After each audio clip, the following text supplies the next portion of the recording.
Hello बच्चों, स्वागत करते हैं एक बार फिर से हमारे चैनल पर। और आप देख रहे हैं 8 गणित अभ्यास पुस्तिका विज्ञान गणित एवं समाज विज्ञान की वीडियो जो कक्षा 8 की रहेगी। ये 2022-23 का आपका 8 गणित पुस्तिका आ चुकी है। तो मैं इसको पूरा सॉल्यूशन के साथ लेके आ गया हूँ, आपको बताता चलूँ। साथ ही साथ ये कक्षा 8 की विज्ञान की होगी। ओके बच्चों, कक्षा 8 की विज्ञान की होगी। उसके बाद मैं आपको गणित का तथा समाज विज्ञान दोनों का बता दूंगा।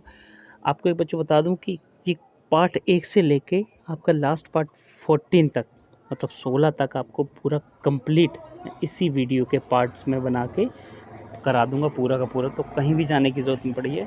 तो इसीलिए आप चैनल को सब्सक्राइब कीजिए, तो साथ में बेल आइकन भी प्रेस कीजिए ताकि जो भी आगे वीडियो डालूंगा उसका नोटिफिकेशन आप तक पहुंच सके। ठीक है बच्चों, चलिए शुरू करते हैं। शुरू करने से पहले चैनल पे नए, चैनल को सब्सक्राइब नहीं किया, रिक्वेस्ट है बच्चों की चैनल को सब्सक्राइब करते हैं। पार्ट 1 रहेगा फसल उत्पादन एवं प्रबंधन। ठीक है, क्वेश्चन है कि फसल का वर्गीकरण किस आधार पर किया जाता है। प्रत्येक वर्ग का नाम लिखकर दो उदाहरण दीजिए। मुख्यतः फसल को दो विभागों में किया जाता है। कैसे? खरीफ की फसल, रबी की फसल। अब इनका उदाहरण क्या होगा? खरीफ की फसल में धान और सोयाबीन, और रबी की में हो गेहूं, चना, जो अभी बोई जा रही हैं। ठीक है बच्चों, या फिर बो दी गई हैं। दूसरे की क्वेश्चन की बात करें, खरपतवार फसलों को किस प्रकार नुकसान पहुंचाते हैं। तो आंसर रहेगा बच्चों, खरपतवार जल पोषक जगह और प्रकाश की स्पर्धा कर फसल की वृद्धि पर प्रभाव डालते हैं। जैसे यहाँ पे होना चाहिए का एक पेड़, ऐसे मान के चलिए, ये पेड़ होना चाहिए, आसपास उसके खरपतवार लग गई। उससे क्या रहेगा, ना उसमें अच्छे से पोषक तत्व मिलेंगे, ना ही ऑक्सीजन मिलेगी और ना ही नाइट्रोजन मिलेगी। इसीलिए वो पेड़ जो है पूरी तरह से ग्रोथ नहीं हो पाएगी, पूरी तरह से उग नहीं पाएगी। इस वजह से तो खरपतवार क्या करते हैं, नुकसान पहुंचाते हैं, प्रभाव डालते हैं और फसल कटाई में भी बाधा डालते हैं। जैसे फसल कटाई करते हैं, जैसे गेहूँ बहुत सारे हैं और लगे हुए हैं, तो प्रॉब्लम ये रहती है कि अब साथ में उखड़ जाते हैं तो फिर दिक्कत आती है, काफ़ी दिक्कतों का सामना करना पड़ता है। ठीक है बच्चों, तीसरा क्वेश्चन की अगर बात करें बच्चों, कि मिट्टी में रहने वाले केंचुए एवं सूक्ष्मजीव को किसानों का मित्र क्यों कहा जाता है। तो मिट्टी में रहने वाले केंचुए एवं सूक्ष्मजीव किसानों के मित्र इसलिए होते हैं क्योंकि ये मिट्टी को पलटकर पोला कर देते हैं तथा ह्यूमस बनाते हैं। ठीक है बच्चों, चलिए नेक्स्ट क्वेश्चन है चौथा, कि सीड ड्रिल यंत्र द्वारा बुआई करने का क्या लाभ है। तो इसका आंसर बच्चों ये रख लिया है कि सीड ड्रिल यंत्र द्वारा बुआई करने से बीजों में समान दूरी एवं गहराई बनी रहती है। सीड ड्रिल द्वारा बुआई करने से समय तथा श्रम दोनों ही बच जाते हैं। ठीक है बच्चों, चलिए अब आ जाते हैं लघुत्तरी। ठीक है, तो क्वेश्चन रहेगा आपका कि खाद देने में फसलों को क्या क्या लाभ होते हैं। तो खाद देने से निम्नलिखित लाभ हैं। कौन से? मिट्टी की जल धारणा में वृद्धि होती है, मिट्टी जल ज़्यादा देर तक या फिर बहुत ज़्यादा रख सकती है। नेक्स्ट है, मिट्टी भुरभुरी एवं सरंध्र हो जाती है। सरंध्र का मतलब है छिद्र युक्त। ठीक है, नेक्स्ट है, मित्र जीवाणुओं की, क्या मिट्टी है, ये मिट्टी जीवाणुओं को संख्या को वृद्धि करती है, जो अच्छे जीवाणु होते हैं उनकी संख्या की वृद्धि करती है। नेक्स्ट है, मिट्टी का गठन सुधारता है। ठीक है बच्चों, चलिए नेक्स्ट बढ़ते हैं और छठवां क्वेश्चन देखते हैं। छठवां क्वेश्चन क्या है, फसल को बोने से पूर्व आप स्वस्थ बीजों का चयन किस प्रकार करेंगे। तो इसका आंसर हो जाएगा, यदि फसल के दोनों को सुखाएं, मतलब फसल के दानों को सुखाए बिना भंडारित किया जाता है तो उसके खराब होने की संभावना होती है, मतलब ह्यूमस बन जाता है, तो उसमें फंगस लग जाती है, तो सड़ जाता है। इसीलिए भंडारण से पहले बीजों को सुखाना अति आवश्यक है।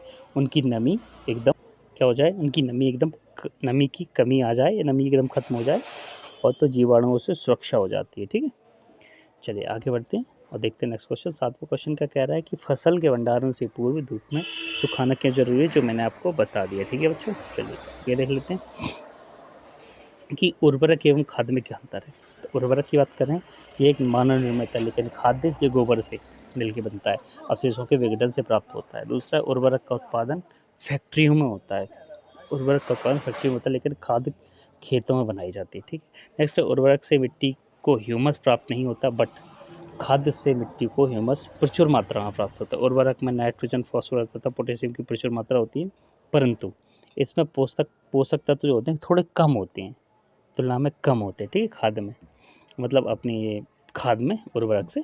नेक्स्ट आते हैं हम 9वें क्वेश्चन की बात कर लें, सिंचाई के पारंपरिक तरीके क्या। सिंचाई के मोटर, घिरनी से, चेन पंप, ढेकली, रेहट, उत्तोलक यंत्र से। नवा क्वेश्चन आपको बता ही दिया था, जल की कमी वाले, नवे क्वेश्चन का ये क्या है, बा वाला क्वेश्चन है। तो जल की कमी वाले क्षेत्रों में सिंचाई की किस विधि का उपयोग किया जाता है जिसमें कमी हो। तो यहाँ पे किया जाता है ड्रिप तंत्र का, बूंद बूंद टपक के सिंचाई यंत्र का उपयोग किया जाता है। ठीक है बच्चों, टिप से धीरे धीरे टपका जाएगा, तो इससे जो पानी है ना वो वेस्ट नहीं होगा। चलिए आगे बढ़ते हैं और देखते हैं नेक्स्ट क्वेश्चन। जैसे ये आपको दिया गया है, यहाँ पे छोटी सी मोटर लगा दी जिससे पानी निकले कुएं से, और यहाँ पे सारे में लाइन बिछा दी और छेद कर दी, उसमें आराम से टपकता रहता है। ठीक है बच्चों, लोगों ने बोला था कि चित्र बना के आपको बताना है। ठीक है, अब मिट्टी को पलटना और पोला करना क्यों आवश्यक है? इसका आंसर है मिट्टी को लटने पलटने और पोला करने से पोषक पदार्थ ऊपर आ जाते हैं और पौधे इन पोषक पदार्थों का उपयोग कर सकते हैं। अतः मिट्टी को पलटना एवं पोला करना फसल के लिए बहुत आवश्यक है। ठीक है बच्चों, ये आपका कंप्लीट होता है 10वां। 11वें की अगर बात करें, यहाँ पे 10वें का आ भी बचा हुआ है। क्या है, मिट्टी की उर्वरता बढ़ाने के लिए किसान कौन कौन से तरीके उपयोग में लाते हैं? विस्तार पूर्वक समझाना कि मिट्टी की उर्वरता बढ़ाने के लिए किसान खेतों में उर्वरकों का उपयोग करते हैं। उर्वरक में पाद्य पोषक तत्व जैसे नाइट्रोजन, फास्फोरस, पोटेशियम की प्रचुर मात्रा आती है। इसके अलावा मिट्टी की उर्वरकता बढ़ाने के लिए खाद का उपयोग किया जाता है, जिससे मिट्टी के गठन एवं जल अवशोषण की मिट्टी के गठन एवं अवशोषण की क्षमता में भी वृद्धि हो जाए। ठीक है, इसके अतिरिक्त फसल चक्रण के द्वारा भी मिट्टी की उर्वरकता वृद्धि की जा सकती है, उर्वरकता में वृद्धि की सकती है। ठीक है बच्चों, ये आपका पहला पार्ट कंप्लीट हो चुका है यहाँ पे। ठीक है बच्चों, आपको मैंने एक जो चैप्टर था वो कंप्लीट कर दिया। ये दूसरा वाला चैप्टर है, पार्ट है सूक्ष्म एवं मित्र एवं शत्रु। ठीक है बच्चों, क्वेश्चन है कि जंतुओं तथा पौधों के सूक्ष्म जीवों द्वारा होने वाले दो रोग आपको लिखना है। तो पहला रोग क्या हो जाएगा बच्चों, आपको देखना, मैं आपको बता देता हूँ। तो क्या हो सकता है, वायरस से आपको क्या हो सकता है, एक तो एड्स हो सकता है, HIV एड्स। ठीक है, HIV, या फिर बोल सकते हैं क्या बोलते हैं अपन। और कवक की बात करें तो कवक से क्या हो सकता है, फंगस। ठीक है बच्चों, फंगस हो सकती है, ये दोनों बीमारी है। दूसरा क्वेश्चन देख लेते हैं, ये आपको दिया हुआ है एक अपना चित्र। दूसरा क्वेश्चन दिया हुआ है, ये साथ में चित्र दिया हुआ है, इनसे बोलना है चित्र में दिए गए सूक्ष्म जीव का नाम लिखना है। अब तो राइजोपसिस का नाम है, दूसरे का क्या है, कवक रहेगा। ठीक है बच्चों, सूक्ष्म जीव के किस वर्ग में आता है, तो कवक वर्ग में आता है। चलिए नेक्स्ट आते हैं कि तीसरा है कि प्रतिजैविक का उपयोग करते समय हमें क्या क्या सावधानी रखनी चाहिए। तो पहले इसका आंसर क्या हो जाएगा, प्रतिजैविक दवाइयाँ डॉक्टर के सलाह पर लेनी चाहिए सबसे पहले। दूसरा है बहुत आवश्यक होना, जब आवश्यक हो तभी इनका उपयोग करना चाहिए। ठीक है बच्चों, 3 पर कंप्लीट होता है। चौथा क्वेश्चन देख लेते हैं। चौथा क्वेश्चन क्या कहता है कि पहेली ने दही जमा कर, ठीक है, जमाने के लिए गुनगुने दूध में कुछ दही मिलाकर उसे रेफ्रिजरेटर में रख दिया। अगले दिन उसे देखा दही नहीं जमा था। दही न जमने का कारण क्या है, क्योंकि रेफ्रिजरेटर कम ताप पर सूक्ष्मजीव की वृद्धि को रोक देता है। जो सूक्ष्मजीव होते हैं ना, उनको थोड़ा सा गर्म चाहिए है।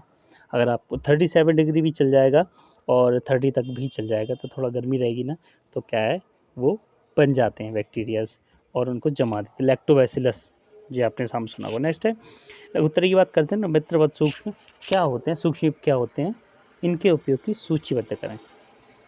तो वे सूक्ष्मजीव जो निम्न कार्यों में उपयोग में लाए जाते हैं, मित्रवत सूक्ष्मजीव कहलाते हैं। ठीक है बच्चों, नेक्स्ट क्वेश्चन है, वैक्सीन हमारे शरीर में किस प्रकार कार्य करती है? जब रोगकारक जीव सूक्ष्मजीव हमारे शरीर में प्रवेश करते हैं तो उनसे लड़ने के लिए हमारा शरीर प्रतिरक्षी उत्पन्न करता है, प्रतिरक्षी तंत्र उत्पन्न करता है, और शरीर को यह बताता है कि अगर वही सूक्ष्मजीव आपके शरीर में पुनः प्रवेश करें तो कैसे लड़ा जाए।